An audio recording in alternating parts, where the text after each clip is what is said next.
This week, the U.S. Supreme Court kicked off a new term with a major case today focused on federal regulations of so called ghost guns. Those are firearms that are assembled at home with a kit. They don't have traceable serial numbers and they don't require background checks. The justices weighed whether the government can regulate ghost guns with the same standard as other firearms made by licensed manufacturers.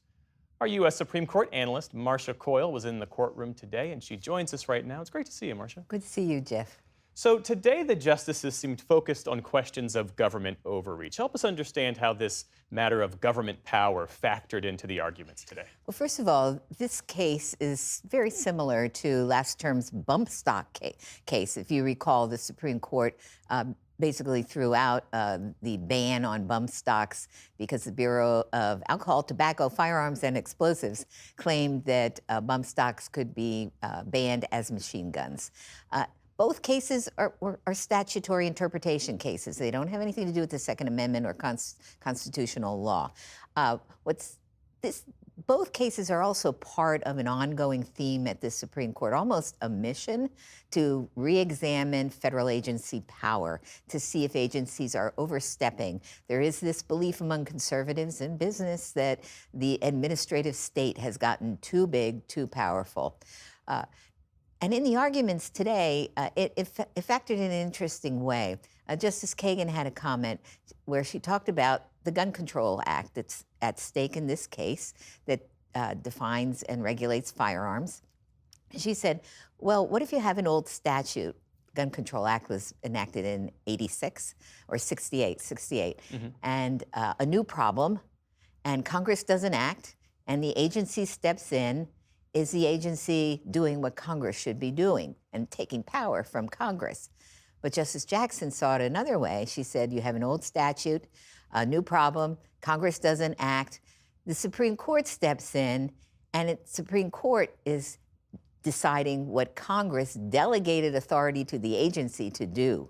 So there is this debate going on as to how far the court should go. You know, is it taking power away from agencies for itself, or is it trying to reset the balance of power? The government's argument today seemed to resonate most with a majority of the justices. I think this case is different in one way as well from bump stocks. In what way? The court didn't like in the bump stock case that the Bureau had never regulated bump stocks as machine guns until the massacre that occurred with bump stock guns at Las Vegas. And the Trump administration at the time directed the Bureau to do something about bump stocks. So it was a real change, an abrupt change in policy. Whereas the government today, the Biden administration, argued that the rule that it enacted or promulgated in 2022 was simply, not redefining, but defining, expanding on the definition of firearms in the 1968 Act, and that what they're doing with ghost guns really tracks what the Bureau has been doing for almost 50, maybe 50 more years.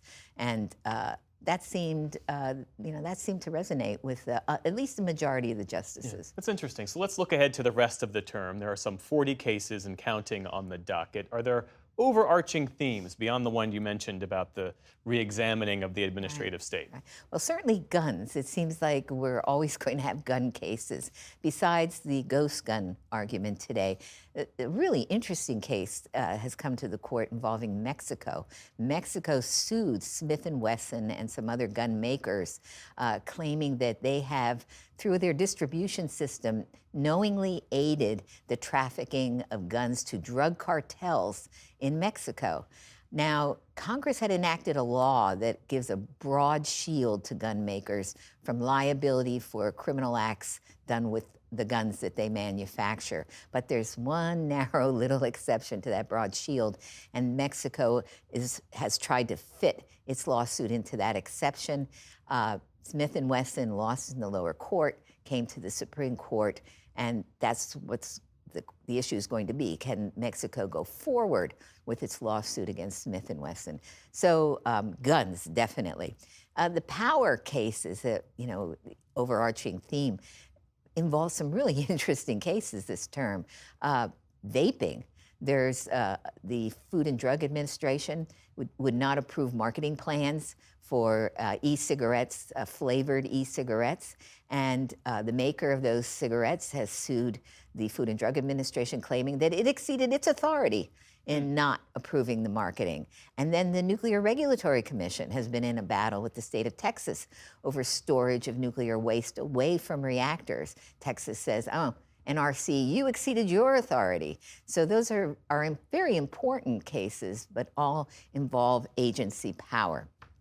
There's also a First Amendment case that's fascinating. The court has been dealing more and more with social media in different ways. This case involves a Texas law that requires verification of age in order to access online porn.